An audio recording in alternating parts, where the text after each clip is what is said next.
Good YouTube. Quinn Wade coming to y'all with that instant basketball analysis on Analysis Playground on YouTube exclusively on there. The Denver Nuggets, they get it done against the Lakers 120 to 113. Season series is tied 1-1 between each other this season. They play again one more time, not that far from now, on the 14th. Nuggets go to 39 and 24 and 17 and 12 at home. The Lakers go to 37 and 25, 19 and 13 on the road. They really wanted this one, but Denver was basically ahead the whole game. They won the first quarter 32 to 22, then it was 32 to 32 in the second. The Lakers won the third quarter 32 to 29, just to be tied again 27 to 27 in the fourth quarter. And since they trailed going into the fourth quarter and they was trailing throughout the entire fourth quarter, they ended up losing the game because they didn't make up any ground to be able to get back in the game and win. LeBron Ramon James went down with an injury, but he came back, played 34 minutes total, 16 points, 7 of 11 from the field, 0 of 2 from 3. He missed the layup in this game, but he did a lot of good drives in this one too. And he's still fast, he's still strong, he's still athletic, especially in that open court. So if you ain't paying attention, he can still hurt you. 2 of 2 from the free throw line. He had 5 rebounds and 8 assists. The 8 assists was really good. He's always been a team player. He's always been a ball mover. He had 1 turnover. That was good compared to the other games. He also had 3 steals in the block. 2 personal fouls and was a -10. And plus minus DeAndre Ayton only played 5 minutes. That sucked. But he did also have 2 rebounds, and he did have a personal foul, and that was it. Besides being a -13 and plus minus. Marcus Smart, he had some key shots and missed ones too. He played 32 minutes, only had 9 points. He went 3 of 9 from the field, 3 of 6 from 3. Missed too many shots from 2. And this one, he had 1 rebound, 2 assists, 4 turnovers in the steal. 4 turnovers was high, and also the 4 personal fouls was too. But Denver can be a tough team to guard and defend, even with the players they have now, considering that they miss Aaron Gordon and Peyton Watson. Y'all get what I'm saying. Other than that, Luka Doncic, he was held under 30. He played 40 minutes. That was the most on the team. He had 27 points. He was taking some tough shots in this one, and he was really settling, and he didn't really care. He got the green light to do these things, and it is what it is. You got to take the good with the bad with it. He went 11 of 24 from the field. He went 3 of 10 from 3, 2 of 4 from the free throw line. He got 11 boards, so he still had a double-double. He also had 7 assists. He also had 3 turnovers, but it didn't matter much because he had 4 steals. He's a person that's alert. He knows what you're trying to do, and he will make a play on the ball if you do it too obvious or he sees it coming because he's watching you the whole time and you're not really paying attention to where he's at on the court. He did have 1 offensive board, 3 personal fouls, was a 0 and plus minus. Austin Reeves, 38 minutes, 16 points. He went 6 of 11 from the field, 1 of 2 from 3, 3 of 4 from the free throw line, 5 rebounds, 7 assists. He's become just a decent scorer and playmaker now. You would have thought that they need him more, but he hasn't been as dominant as he's been before. Ever since everybody's been back healthy, he just became just a decent scorer now and playmaker. He hasn't really been, dominating the game or the basketball as he shouldn't really, but he hasn't really been dominating the game anymore. He did have 3 steals, 2 offensive rebounds, 2 personal fouls, was a -4 and plus minus. Rui Hachimura, he was really good for them. He had a lot of jump shots, whether it was 3 or mid-range. He finished with 16 points and went 6 of 9 from the field and 4 or 5 from 3. He had 2 rebounds, 3 assists, 1 turnover, 1 steal, 3 personal fouls, and was a +10 and plus minus. Jared Vanderbilt, 4 minutes. He had 1 rebound, no turnover, 1 personal foul, and was a -5 and plus minus. Jake LaRavia, he tried to help out. He just couldn't make a shot. In this one, he went 1 of 6 from the field, 0 of 3 from the 3-point line for 2 points. He played a low amount of minutes, but it didn't matter. He got his shots up. He just couldn't make any. He had 1 assist, no turnovers, 2 personal fouls, was a -16 and plus minus. 27 minutes, 19 points. A lot of points off the bench. I mean, he plays his role real well. Attack that basket, run to that basket as fast and as quick as you can, and just be ready to finish when you do. And it's working. So I'm not going to say nothing bad about his night because every night he does the same thing and it works. So, I ain't got nothing negative to say about the guy. 3 of 5 from the free throw line, 5 rebounds, 2 assists, no turnovers, 2 offensive rebounds, 1 personal foul, and a +7. And plus minus Luke Kennard, 20 minutes, 8 points, 3 of 6 from the field, 2 of 3 from the 3 point line, 1 turnover, 2 personal fouls, and a -7 and plus minus for him. And then the Nuggets, they didn't play much. They didn't play that many players.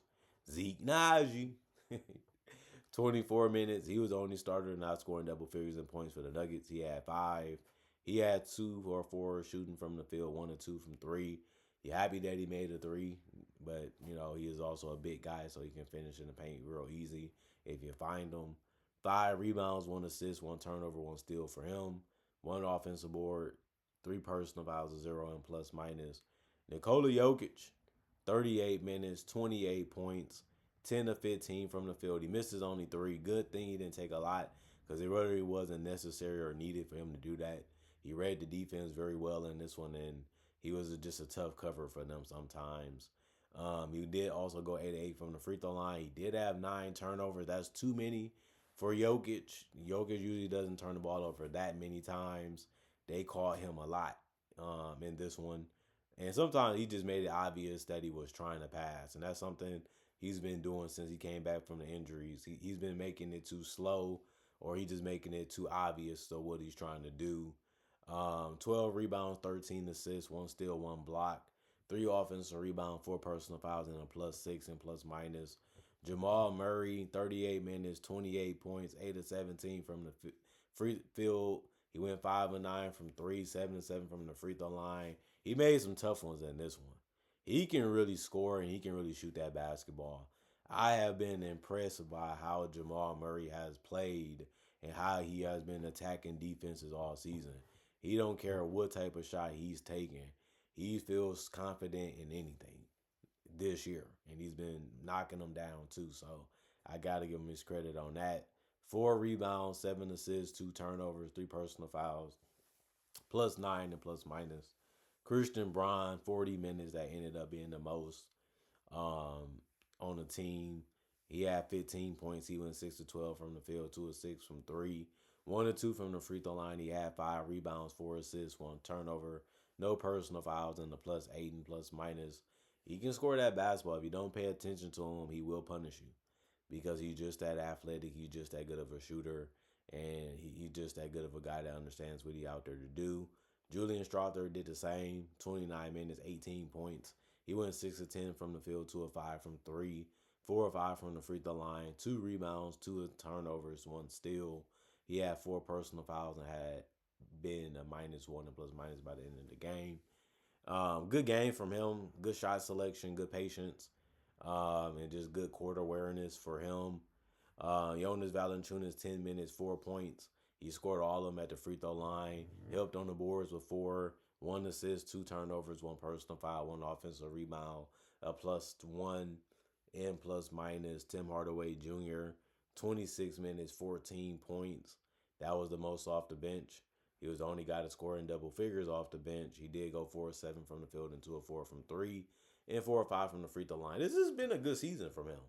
He has been a really good pickup for them, and he's been having way more good to great games than okay to bad. So that's something you have to be happy about if you're a Nuggets fan, especially going into the playoffs if he's healthy. 2 rebounds, no turnovers, no personal foul, +5 and plus minus. Tyus Jones got picked up without spending that much time in free agency. 6 minutes for him. 0-2 from the field. He misses only 3. He had 1 rebound, 1 turnover, no personal fouls, and was a +4 and plus minus. And then, Bruce Brown, he's shooting a lot more threes, but he only took 3 in this one because he only played 30 minutes, which is a crazy amount from a bench guy. But he did in this one. He had 8 points, went 3 of 8 from the field, 2 of 3 from the 3 point line. He's always going to find a way to get open. And then it's about will he knock the shot down or not. 6 rebounds, that was the most off the bench. 1 assist, tied for the most off the bench, no turnovers, one personal foul, two offensive, +3 and plus minus. Both teams shot 52%. The difference was 75 field goals taken by the Nuggets, 87 for the Lakers. Both teams shot 31 threes, but the Nuggets shot 45%. The Lakers shot 42%. 31 free throws taken by the Nuggets. That was game because they shot 90% on top of that, while the Lakers shot 15 free throws, but only made 67 of them. And on top of that, 41 rebounds to 32, 9 difference. And that's a big deal in a close game, which this game was throughout the entirety of it. 27 assists for the Nuggets, 30 for the Lakers. 18 turnovers for the Nuggets, 10 for the Lakers. 3 steals for the Nuggets, 12 for the Lakers. 1 block, both teams had that. 7 offensive rebounds, 6 for the Lakers. 34 defensive rebounds for the Nuggets, 26 for the Lakers. And then 16 personal fouls for the Nuggets, 21 for the Lakers. Good game from both teams. You just want the Lakers to be, better with what they're trying to do. I feel like they forced a lot of shots and made a lot of iffy decisions on both ends of the court. It just seemed like some guys they're just going out there trying to do what they can, but you can see that some guys just not doing the same. I just feel like that's been the obvious and the hurtful part about watching the Lakers. If you're a fan of them, you just feel like they should just have that extra and they just don't have it throughout the entire game. I don't get it, but it's just obvious, and it was obvious against Denver. Things just kept working and working and working. You just look at it and say, "Dang, y'all couldn't do anything. You couldn't do really anything to be able to win this game," and they couldn't. And they've been having that problem with a lot of good teams this year, in this season. So nothing changed in this game. They lose another one, and Denver just kept going on like a well-oiled machine. That worked. Let's do it again. Let's do it again. Now they did get some stops, and they did make it a little tricky throughout the game. But even when they got it close, Denver was able to figure out how to put the ball in the basket anyway. And that's crazy to say because the Lakers are one of the best offensive teams. They're one of the hardest teams to guard for a lot of other teams. And Denver said, we can do that too. Now, can you stop us enough to win the game? And the answer was no. Comment, like, subscribe, share. Hit that notification bell to get that analysis when it first come out. Y'all stay blessed up. Y'all stay good. Peace. And I'll see y'all later today with more analysis.